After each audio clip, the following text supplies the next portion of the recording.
officiel, donc bébé va arriver donc pour le mois de mai en principe. Et donc maintenant que j'ai annoncé ma grossesse, j'imagine que tout le monde s'imagine déjà la petite frimousse de bébé, tout le monde est content et ouais super, tu veux une fille, tu veux un petit garçon, bah pour notre part on voudrait une petite sœur, mais voilà, c'est pas nous qui choisissons, donc Dame Nature fera son œuvre. Et en même temps, pendant les 9 mois, elle va faire aussi son œuvre sur moi, enfin sur mon corps en fait. Et les 9 mois, enfin maintenant les 7 mois à venir, ça va donner ça. Depuis mon début de grossesse, j'ai l'impression que je me fais des bains d'huile, tellement j'ai la peau grasse et les cheveux. C'est une catastrophe. Quant à ce qui est de voir mes pieds, ben ça relève un peu du miracle. Je peux même poser ma main sur mon ventre quand je sais pas où la mettre. Côté pédicure, vous voulez voir la catastrophe? Regardez, un pied est fait et avec mon ventre, j'étais trop fatiguée pour faire le deuxième, donc voilà. Ça me fait un style à la Punky Brewster dans les années 80. Je sais pas si vous vous en souvenez.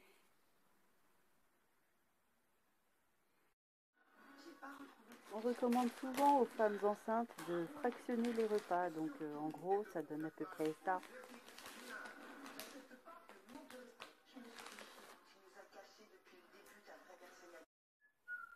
Résultat, on finit souvent aux toilettes d'une façon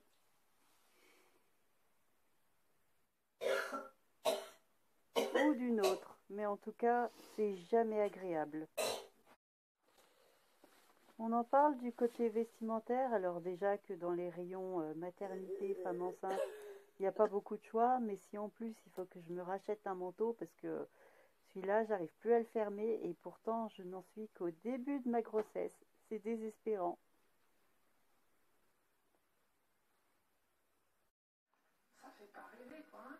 Forcément, en plus de ça, les petites envies de sucré salé et les grignotages intermittents, ça n'arrange vraiment pas les choses.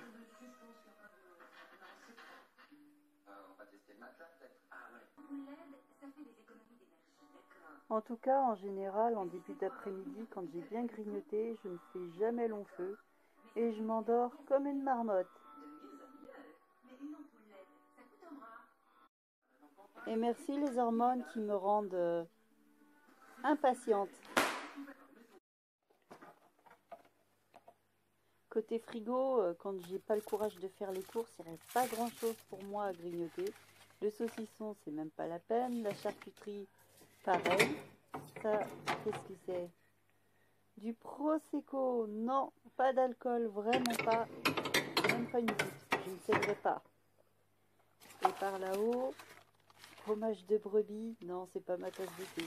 Donc le grignotage, cette fois, c'est terminé. Ou presque, car j'adore les yaourts, surtout lorsqu'ils sont aux fruits.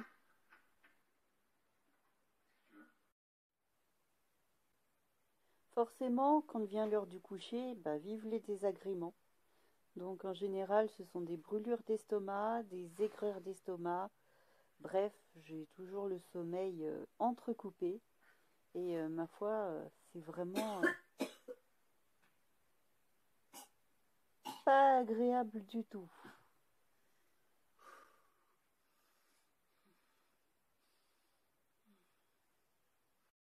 Pour finir, eh bien non, la grossesse, ce n'est pas de tout repos, mais voilà, bah, surtout quand comme moi on a la quarantaine passée, c'est pas la même grossesse que quand on a 30 ans, mais en même temps, j'ai eu 3 grossesses tellement merveilleuses. Bon, je ne dis pas que j'ai pas souffert, hein, mais ça s'est tellement bien passé les 3 fois, et puis quand je vois les 3 trésors que j'ai, je me suis dit, bah pourquoi pas une quatrième fois.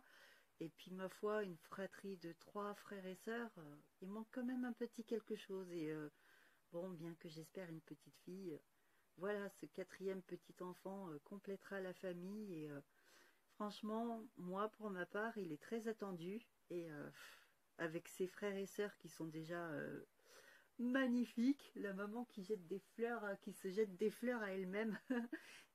Mes 3 œuvres de ma vie, voilà, je sais qu'elles sauront très bien s'occuper du petit frère ou de la petite sœur et je leur fais entièrement confiance. Et puis, si vous passez par là, les enfants, je vous fais de gros bisous et puis je vous dis à très bientôt. Ciao, ciao!